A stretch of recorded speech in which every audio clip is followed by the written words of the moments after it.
مع انتهاء حروب الردة بلغ أبا بكر أن المثنى بن حارثة الشيباني ورجال من قومه أغاروا على تخوم فارس حتى بلغ مصب دجلة والفرات، فسأل عنه فأثنى عليه الصحابة.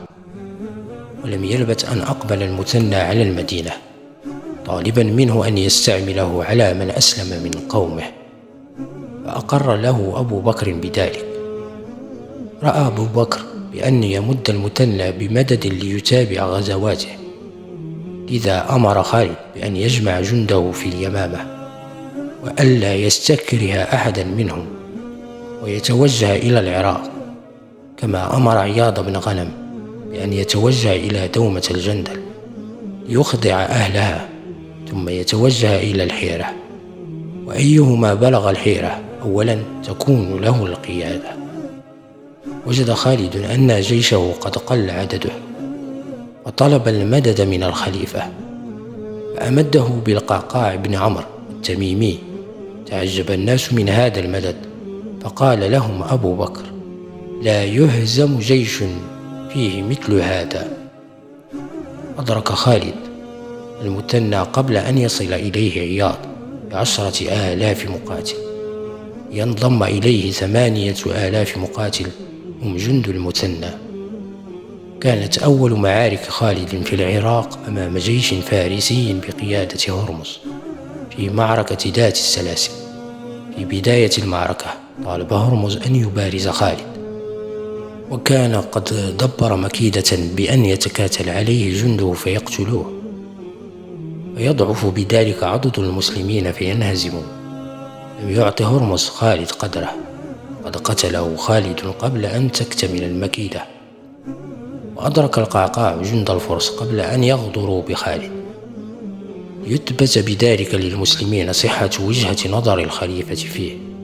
بعد ذلك شد المسلمون على الفرس وهزموهم، وأمر خالد المثنى بمطاردة الجيوش. استمر المثنى بيطارد الجيوش إلى أن ترامى إلى أذنه زحف جيش آخر بقيادة قارن بن قريانس، فأرسل إلى خالد، فلاحقه خالد بالجيش والتحم الجيشان، وللمرة الثانية يهزم جيش خالد جيشا فارسيا ويقتل قادته في معركة عرفت بمعركة المضار.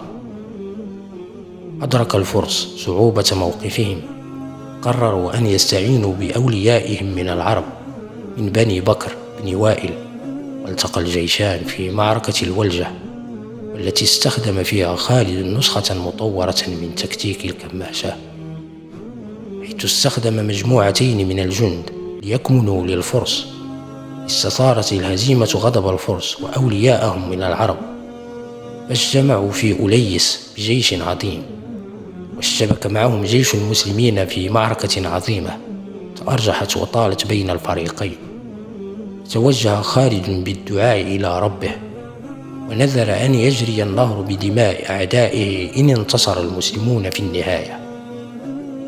انتصر المسلمون وفر الفرس والعرب، وأمر خالد بأسرهم ليبر بندره، ثم أمر بحبس النهر وضرب رقاب الأسرى، ثم أجرى النهر فتحول دما. كانت الخطوة التالية لتأمين النصر هي فتح الحيرة عاصمة العراق العربي، فتوجه بجيشه إليها وحاصرها.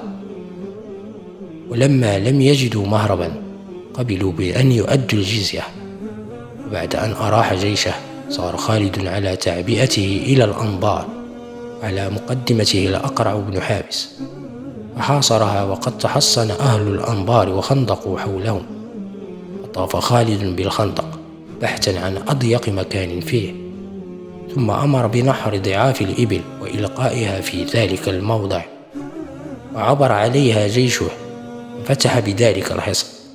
اتجه خالد من بعد ذلك إلى عين التمر، حيث واجه جيشا من الفرس والعرب من قبائل بني النمر، نقاصة وتغلب، وإياد بقيادة عقة بن أبي عقة في معركة عير التمر، وانتصر عليهم.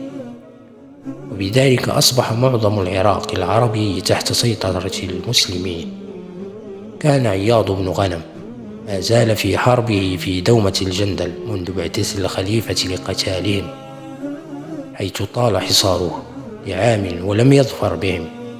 يئس الخليفة من الموقف فأمده بالوليد بن عقبة، وحين وصل إليه الوليد أيقن صعوبة موقف عياض، وأشار عليه بأن يرسل إلى خالد بن الوليد يستنصره.